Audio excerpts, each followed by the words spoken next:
A couple of months ago, I did an episode called What AI Can't Do, where I mentioned a survey by Canva showcasing that almost every marketing leader is using AI every day. 78% of people would rather they didn't because everyone agrees that a human touch feels much better. Yet most marketing is still using AI extensively for posts, images, videos, etc. So consumers value a human touch more, but do they value it enough to change where marketing is heading?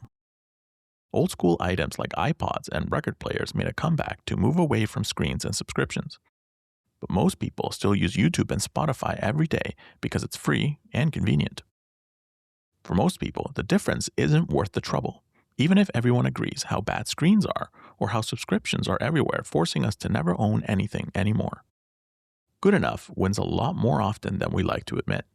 So this episode isn't about whether AI is good or bad. It's about whether it's good enough for most of the time, for most people, and what that means for you if you sell something to somebody for a living.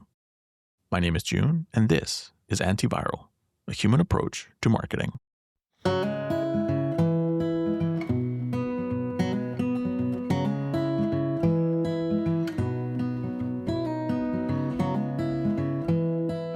Welcome to another episode of Antiviral, and this one is going to be an interesting one because I feel like this hits very close to home. It's something that I feel like I am currently thinking through and working through.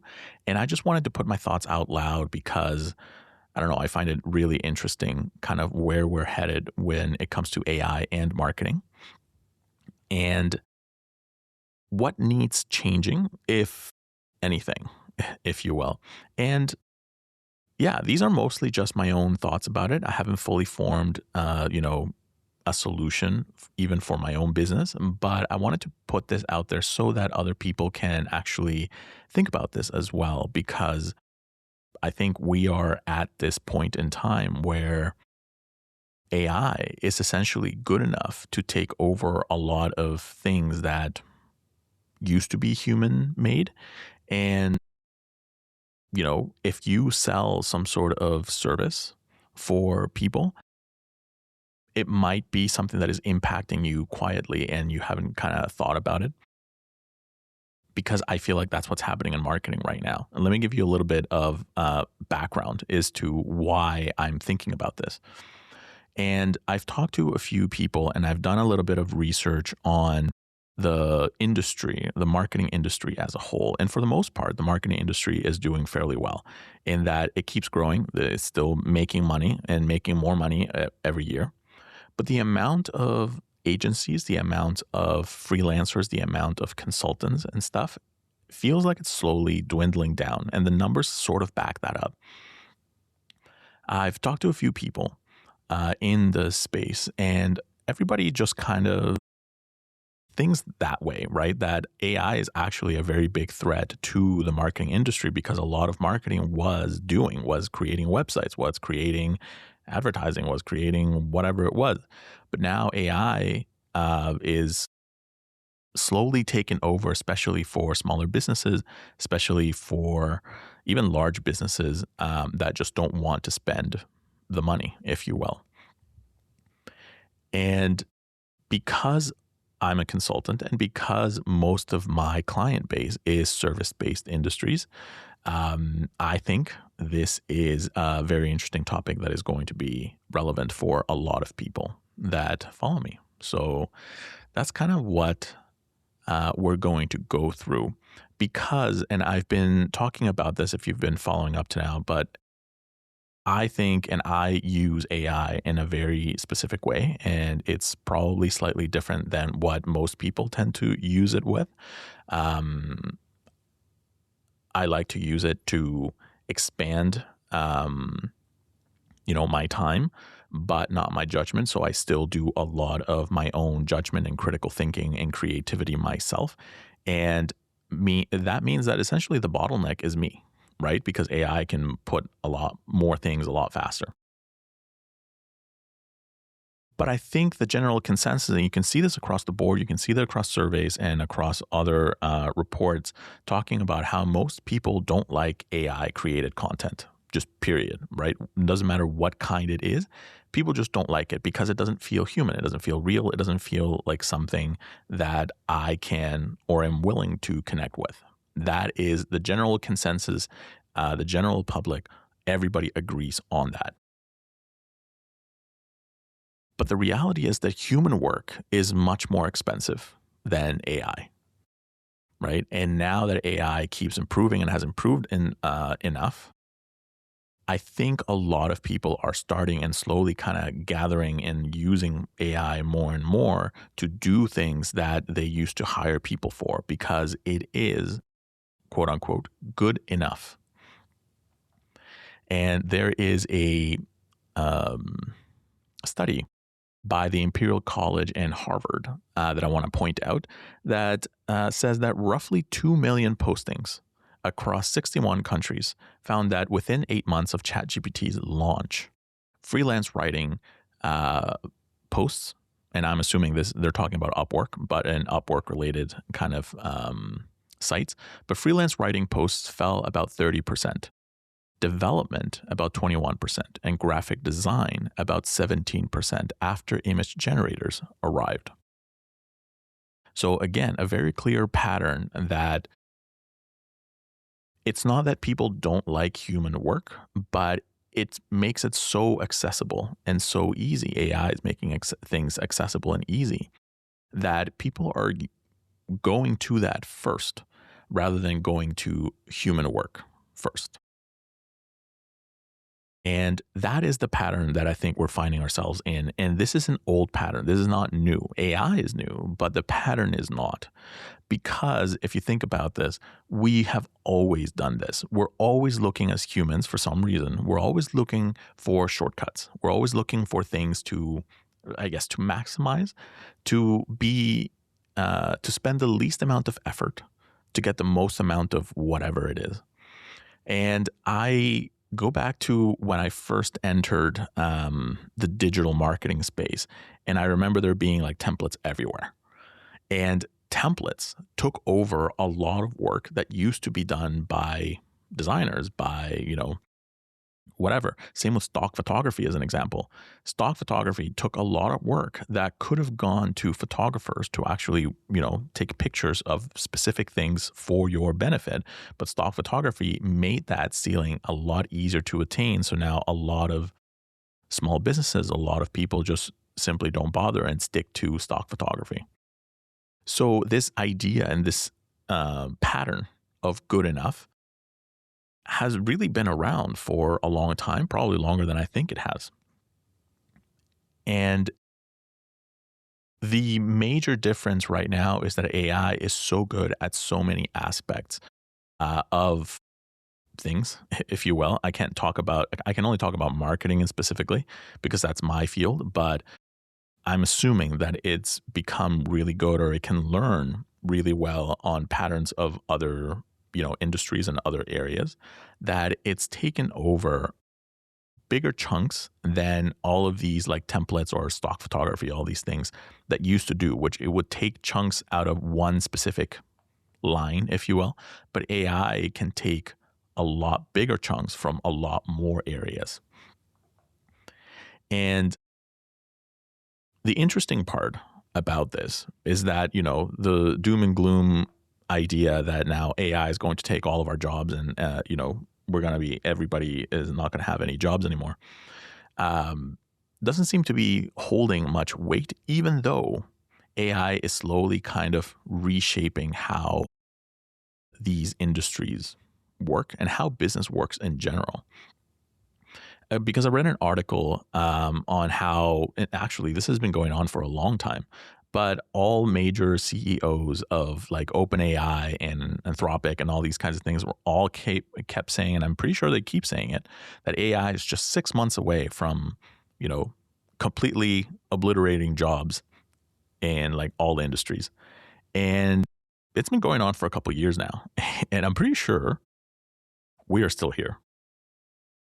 But, I've also been reading how a lot of people and a lot of companies are actually trying to bring back people that they fired because they were using AI. And I think Klarna is a good example that I read recently. But Klarna, um, they announced that, AI was doing the work of 700 agents, but they started hiring people again.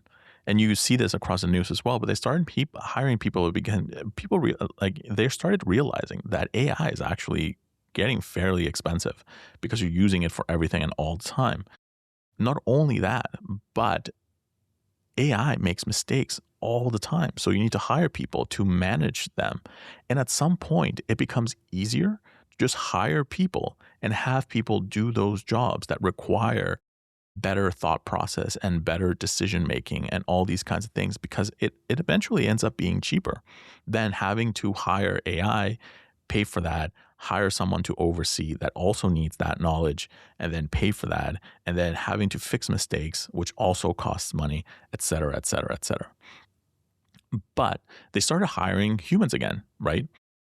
But the CEO of Klarna said that AI is producing, obviously, it's producing lower quality output, but it's good enough for customer service. So, what this company has decided to do is now a lot of people on the lower tier of their service will get AI driven customer service, if you will. And human connection, if you actually want to talk to someone when you are looking for support, now that is going to be a VIP experience, meaning you have to pay for the higher tiers in order for you to get a person. So think about that. Right now, and slowly it's becoming more and more of a thing, but human work, human touch, actually speaking to a human is being priced out, and it's becoming a luxury tier. That is kind of where I feel we're going. Because if you think about it, most businesses out there for the longest time have always focused or has focused primarily on selling convenience, not on creating new things. It's on convenience. And the way that I think about convenience is anything that saves me time or anything that saves me access or makes different parts of the world or different industries more accessible to me. Right. And just making that more convenient to be able to utilize, so to be able to perform.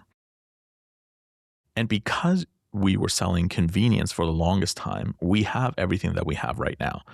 Most things have gone to subscriptions. Most things have gone to, you know, whatever it is that you use, your phone, your computer, everything, just to make things easier, to make things more convenient, and then just charging you for it. But AI now makes things a lot easier and a lot more convenient than a human could. It's a lot faster at doing a lot of things. And because fewer businesses offered what I call craft, right? Think of something that only humans could do, that only a human would be able to bring up, something new, something different, something special, if you will. But because there are fewer and fewer businesses that only offered craft, now we're getting into that point where a lot of industries that have been created over many, many years are starting to see the cracks because AI is now competing with them on convenience and easily beating them because AI doesn't require a human to operate. And that idea of close enough is what is going to be creating a lot of the trouble. Let me give you an example of what I'm talking about. So when I'm a marketing strategist, and primarily my role is on telling people and coming up with creative ways to build strategy for a company for their marketing so that it ends up growing in the way that they want to, in the way that, makes sense, but it feels real to this company. It feels unique to this company. So we're not building generic templates. We're not building generic, here you go, have the same thing that I have given another competitor, if you want to call it that. No, we're building very unique kind of ideas that only this company could do because this company has specific individuals or a specific culture to create it. And, that's why my business exists. But you could ask AI to just build you a strategy, and it would. It would be generic and it wouldn't be specific, and anything that I could do. But is it close enough that most people will be like, yeah, let's just stick with that, right? Because again, a lot of people in marketing, a lot of people that seek marketing help, and I'm going to assume that other industries are the same, but a lot of people that seek marketing help aren't actual marketers, right? They're people that don't understand marketing, that don't know any better, right? They just know enough to know that they need it. And when AI gives you something that feels that you could do because it tells you that you should post twice a week, you should, do whatever it is that you need to do, it feels close enough. It feels good enough. It's like I have something and it would be the same thing that other people would do, which is not true, but that is the general consensus, right? And having it make you a strategy, and that's the big key thing here. It doesn't make you a strategist. It's the same with asking AI to build you a website. That doesn't make you a web developer. You may have no idea how to code, but you can ask AI to build you a website and it can do something that looks right, right? But you're not a web developer. You don't have the knowledge. You don't have the skill. You don't have the judgment or the experience for it. So it's easy to fake, if you will, and it's easy to misinform. It's easy for now somebody to say like I am a web developer or I create a marketing agency, etc., and just use AI for everything, even though they are not. They don't have any experience in marketing. They don't have any technical knowledge on building websites. They don't have any credentials that you can think of, but they can just build a website with AI for a marketing agency and call themselves marketers. It's so easy now. And that I think is the problem, is part of the problem, is a lot of people are starting to realize that you can't trust, it goes back to you can't trust what you're seeing, you can't trust what you're hearing, you can't trust, and knowing how much somebody knows or knowing when to seek for human work is actually a very difficult judgment call. I feel like it's starting to be. And there's a funny example that I saw the other day. Well, funny, not really funny. It's actually very sad, but of a farmer that lost their entire crop of the field that they were doing because they were following AI suggestions on how to get rid of, I don't know, some pests or something like that. But they ended up using a chemical that ended up killing everything. And they followed the AI suggestion as opposed to their own judgment as a farmer. I'm going to assume that they are an experienced farmer, but that is kind of the problem. um, and now there are a lot of regulations that are coming up. The EU is kind of spearheading a lot of these regulations, but I know that AI companies are starting to add watermarks, are being forced to add watermarks anyway, to make sure that there are distinctive measures in place to signal out when something is made with AI. And, like this again puts it into perspective is that now it's going to be easier. I know for Claude, and I'm going to give this as an example, but for Claude, there's going to be this invisible watermark. Anything that is written by Claude, not just pictures, but anything that is written by Claude will potentially be able to be seen as AI. I don't know how they're doing it, to be honest with you, but that is coming soon. And that's going to make it so that people will eventually recognize and know, most people can, but will recognize and know that this is made with AI and choose to follow it or not, right? But I think so many people think that because AI is good enough at creating it and AI is close enough to being human and looks normally enough, if you will, people are going to keep using it. And I don't know if the general public is going to just normalize it because they see it all the time. Eventually, this relentless struggle of I want things to be human work, will it be phased out, if you will? That's just one of the questions that I'm thinking about.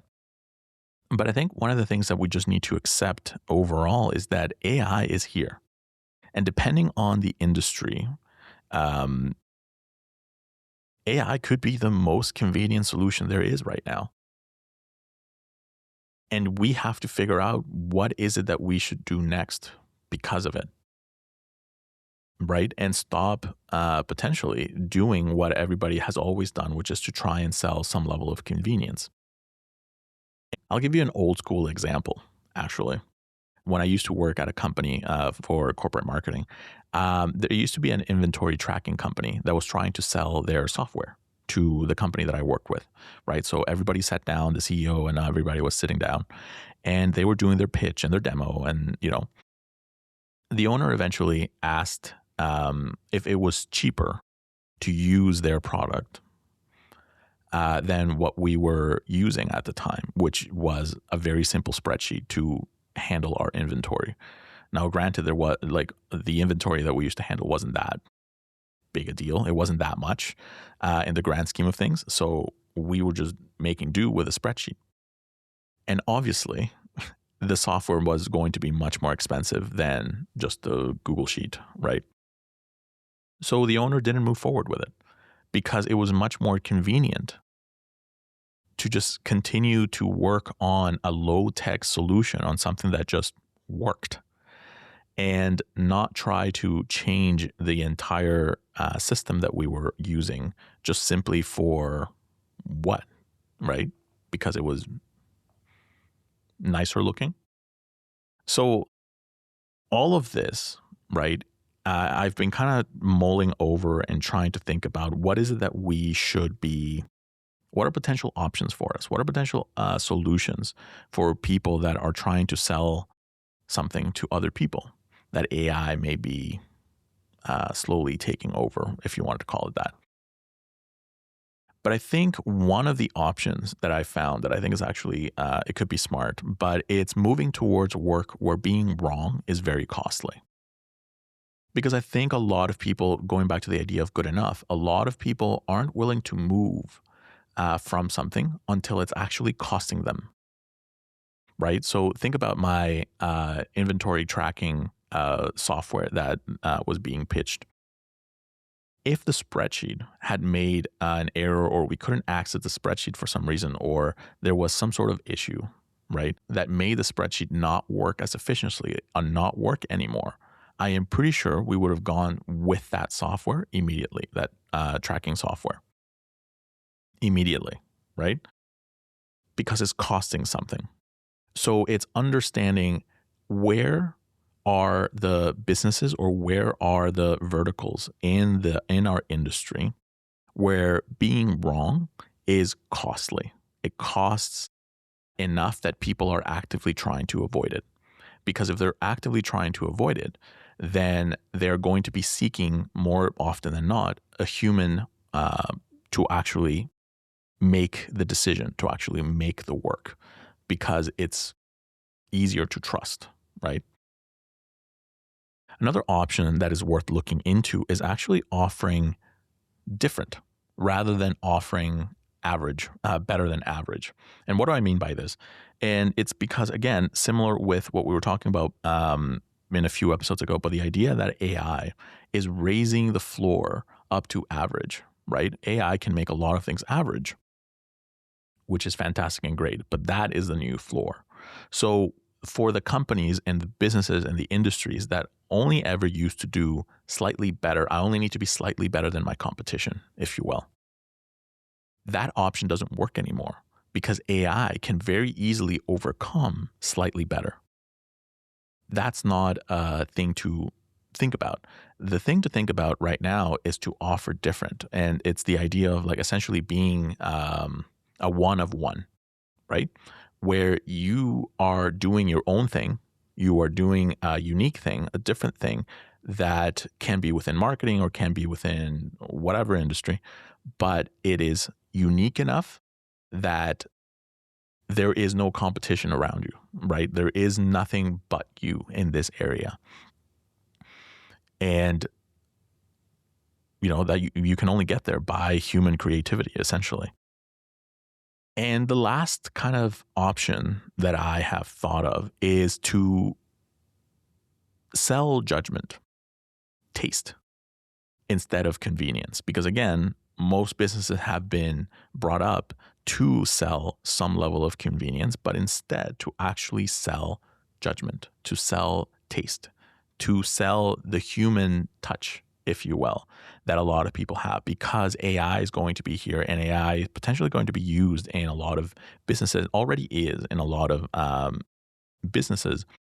And that's where they are hiring managers and hiring, people for, is essentially to oversee junior employees or AI sub-agents, et cetera, to make sure that whatever is being decided on is the right path.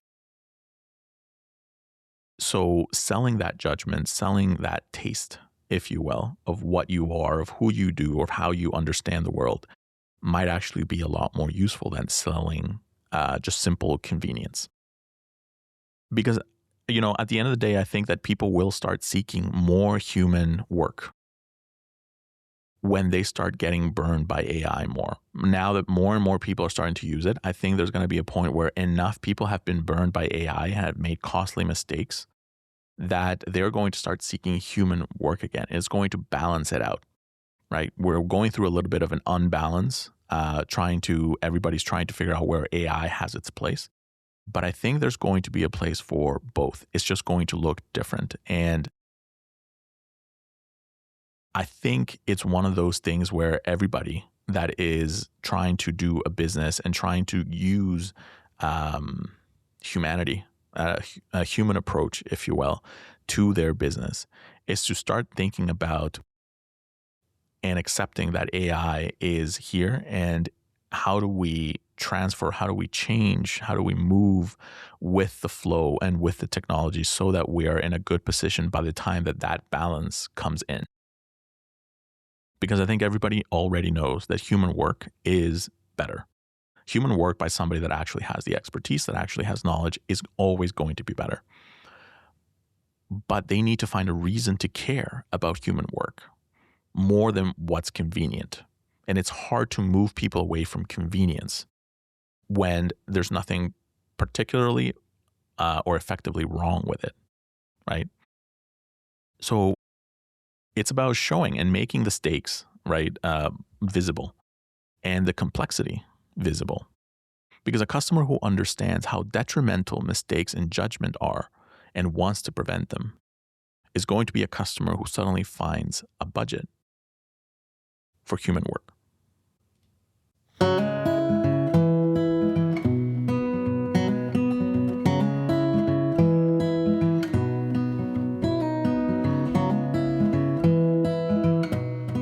Thank you for listening to this episode of Antiviral. And if you have a little bit of time, I would really love it if you reviewed on Spotify or on Apple Podcasts, wherever you're listening from, to just leave a review.